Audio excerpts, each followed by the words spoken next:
Hi, and welcome. You're listening to the X22 Report. My name is Dave, and this is episode 782.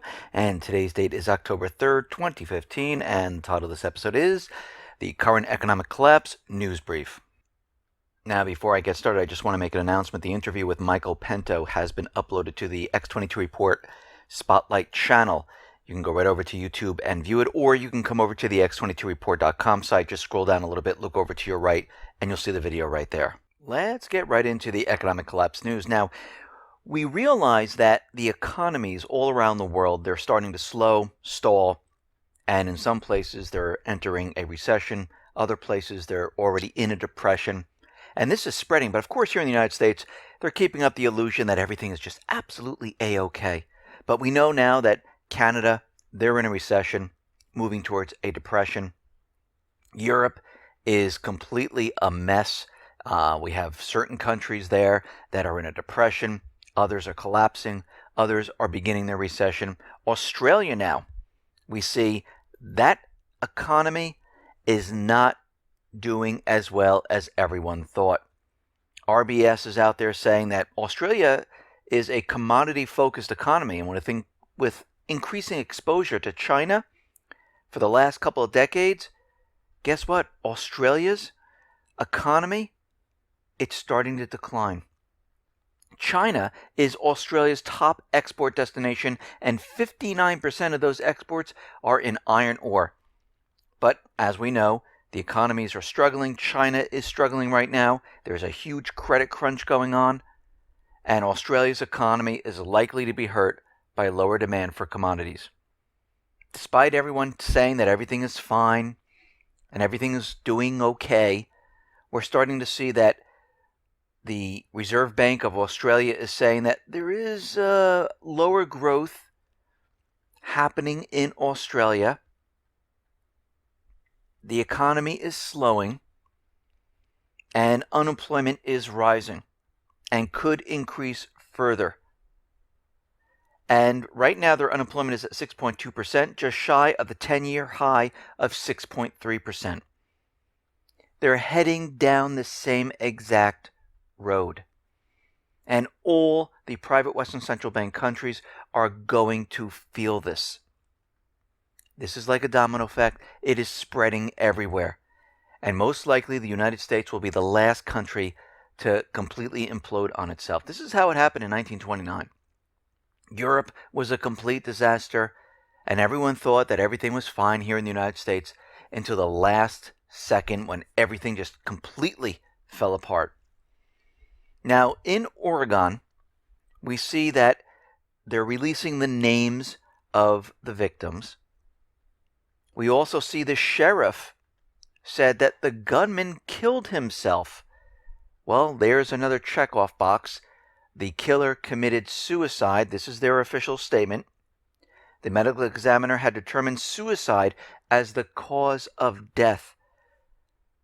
And the sheriff came on and said that they neutralized Chris Harper Mercer, and after they neutralized him, he committed suicide. Now, we see we've been checking off the boxes of the script that false flags kind of adhere to, and we're missing the manifesto. And guess what, everybody? It looks like Chris Harper Mercer handed a thumb drive containing a possible manifesto to one of the students before opening fire. Now, of course, they're not releasing the name of the person who he handed it to. And right now, in this thumb drive, they're saying that, he expressed racial and social hatred, and they're going through all the information. So we can check that box off. He had a manifesto. Now, as they release the names today, I was looking through Google to see all these images. It's very hard to find their Facebook pages. It's like they don't exist. And then you find a few photos, and of course they've been uploaded in the last, 10, 16 hours. And I was looking at Lucas Eibel. He's one of the victims. And I wanted to see him with his family, because this is where you can tell, if photos are real or fake, because they have to fit this person into a family structure. And what's very interesting is that I came across a photo. It's outside of the Roseburg High School. Now, I have this on the X22Report.com site. And I'm looking at the photo, and when I first looked at it, it didn't look real right off the bat. But I said, okay, let me give it the benefit of the doubt. And then I look closer at it, and I'm looking at the shadows on the individuals, and they don't make any sense whatsoever, because the shadows from the plants are going one way, and the sunlight that's hitting them is going the opposite way. And they always seem to put the person behind everyone else, because I use Photoshop quite a bit, as you can tell from all my pictures on my videos. And I usually, put someone behind someone or things like that to make it look good. And I'm looking at this and I see they put this person behind, or you put them, away from them or in front of them. So I said, okay, that's kind of strange. The shadows don't match up. And then I'm looking at it and I said, let me pull up a photo of the school itself to see if there's any, things that look a little different. And I put this side to side on the site, and I see the flagpole. The flagpole is not in the right position. Now, the picture of the school that I have without the family, the flagpole is very close to the brick structure of the wall. When you look at the flagpole that was taken with the family, it's moved over to the left. So that doesn't line up. And it doesn't seem like, when you're looking at this photo is real at all. It looks completely fake. Now, we know that Obama, just one day after the shooting, Obama was out there saying that we should be more like Australia, like the UK, have the same type of gun laws, collect everyone's guns. Well, Australia just had a shooting. And it looks like 2 people died. And the gunman opened fired outside a daycare. And we can see at this point in time that whatever gun laws they push at us, it is not going to stop people from getting weapons illegally. All this does is stop the everyday citizen who abides by the law from getting a weapon.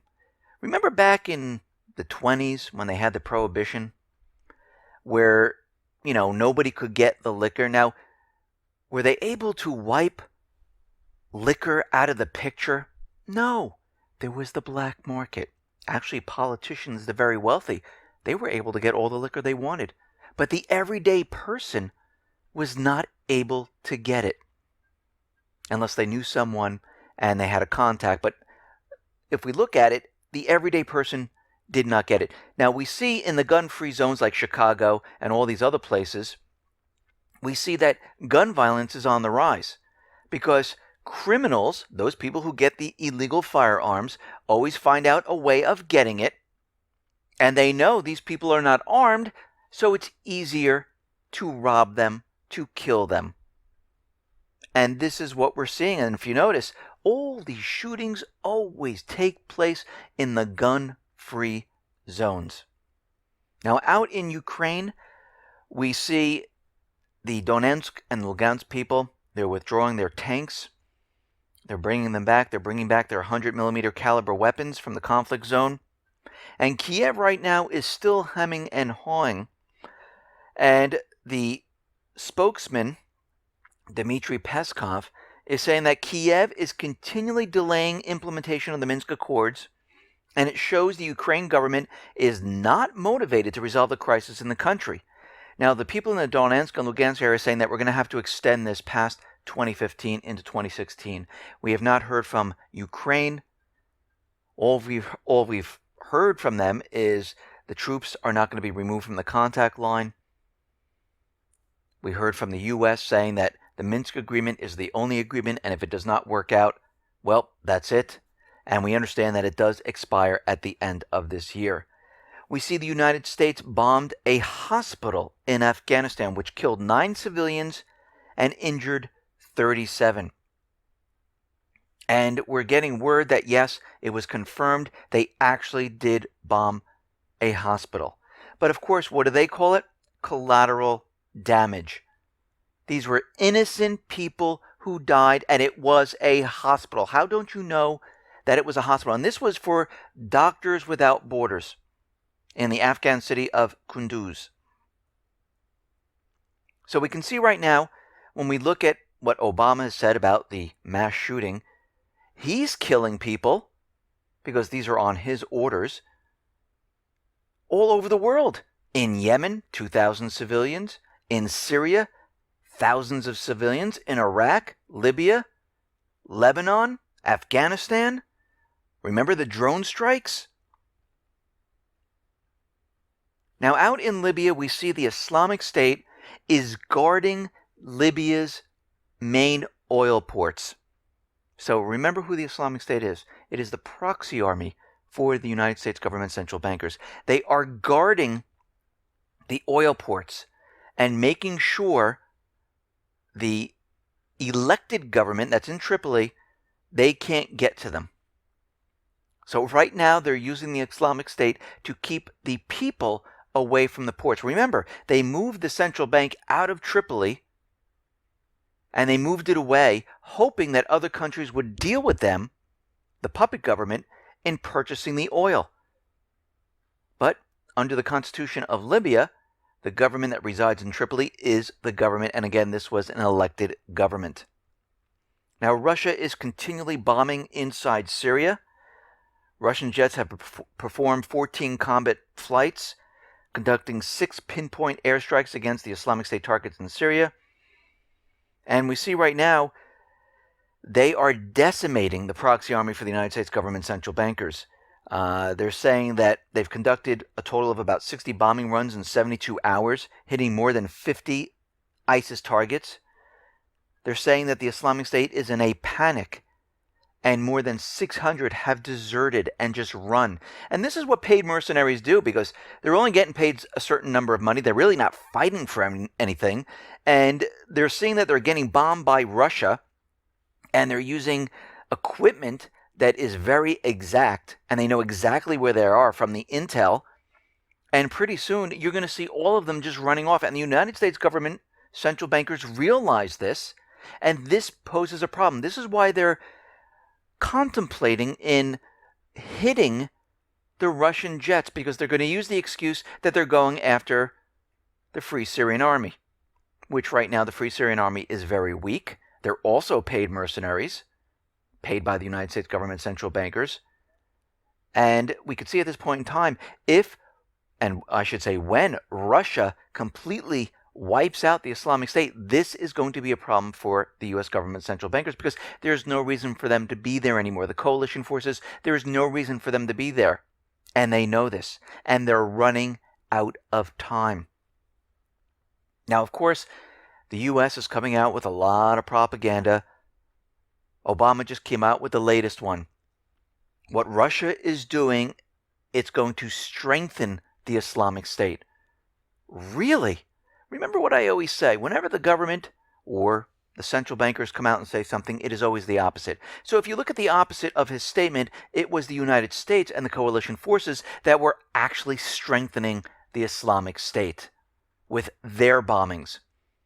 The Russian bombings is going to decimate the Islamic State. It's going to destroy them. It's going to remove them from the country. And they know this, and they're coming up with plans right now, because when their backs are against the wall and they have no other options, they're going to push a false flag event.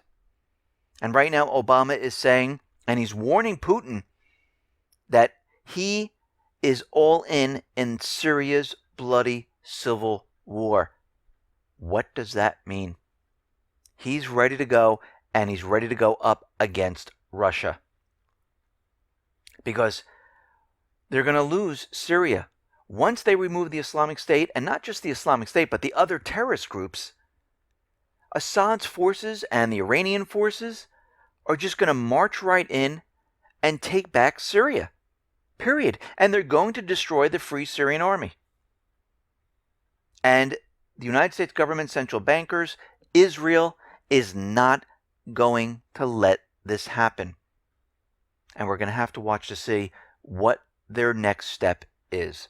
Listen, everyone, thanks a lot for listening. Be well, be safe, and especially be prepared. Thanks a lot.